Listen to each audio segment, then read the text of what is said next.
Bonjour à vous tous. Alors, dans cette vidéo, je vais essayer de voir, euh, de faire un petit exercice qui donne combien de fois un nombre se divise par 2.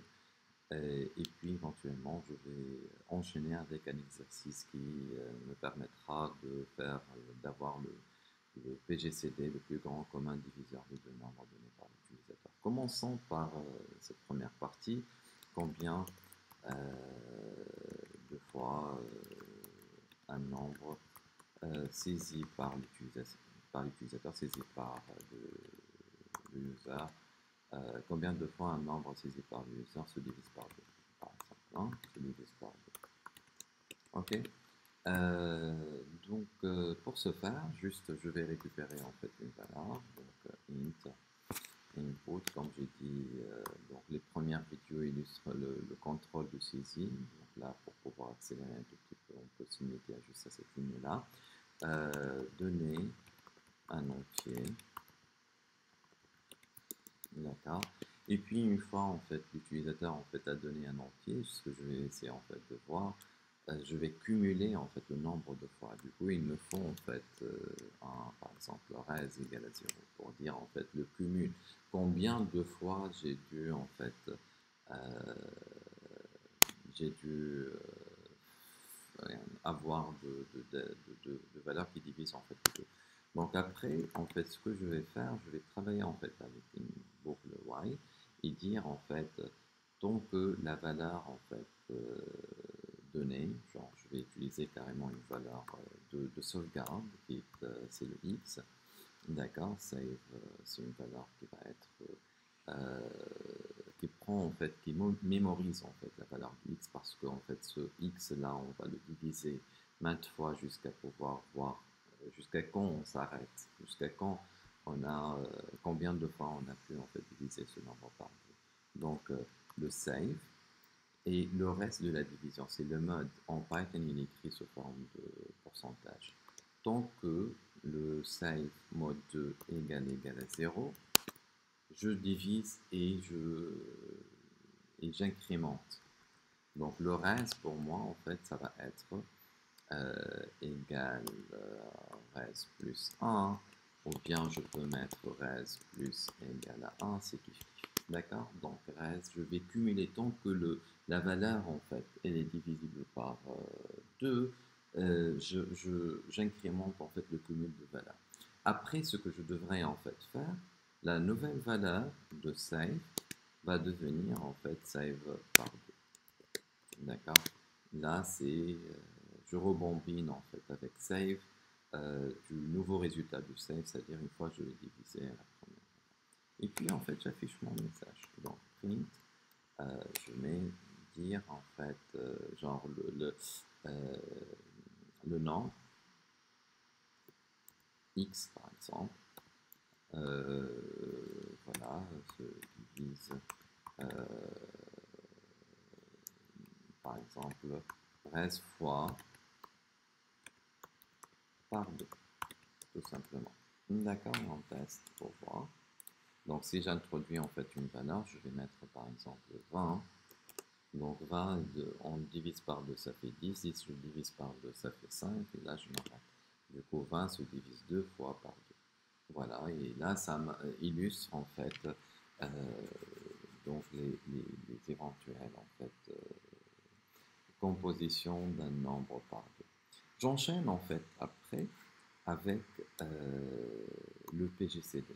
D'accord, le PGCD en fait de deux nombres donnés par l'utilisateur. Avoir le PGCD, le plus grand commun diviseur de deux nombres donnés par l'utilisateur.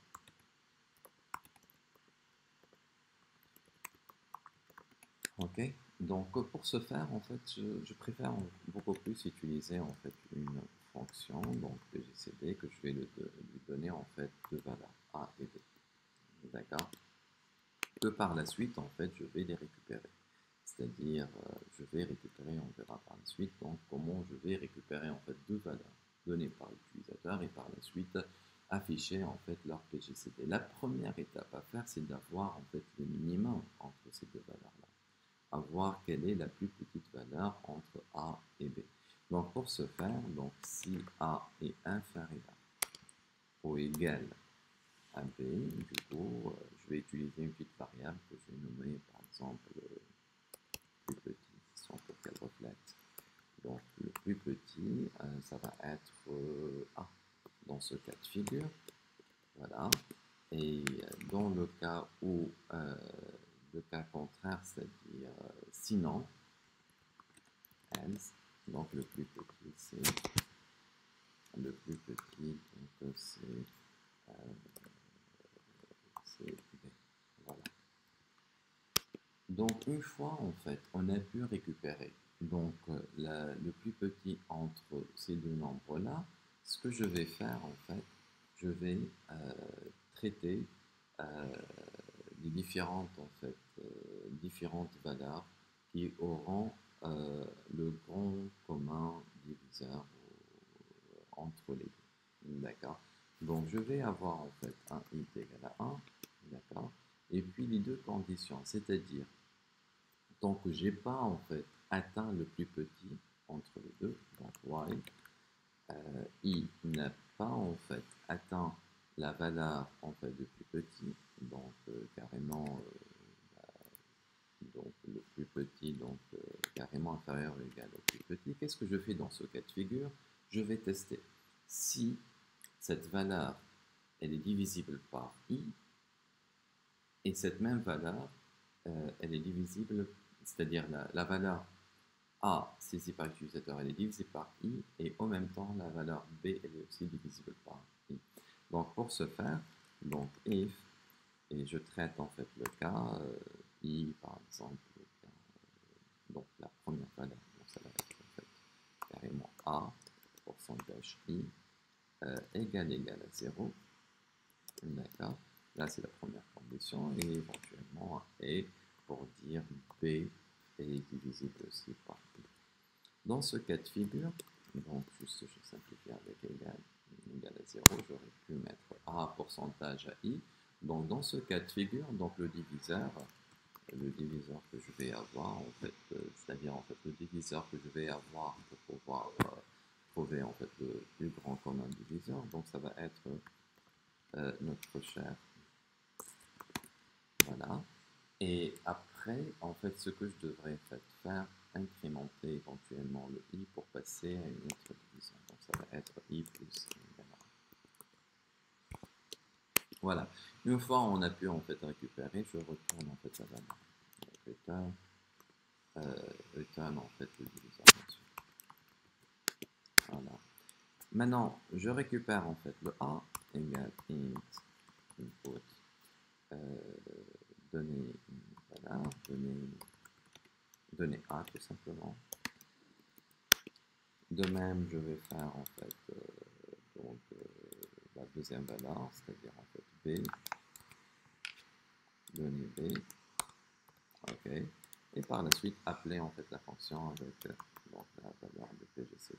Donc, pgcd de a vers b. On teste. Voilà, tac, tac, tac, tac.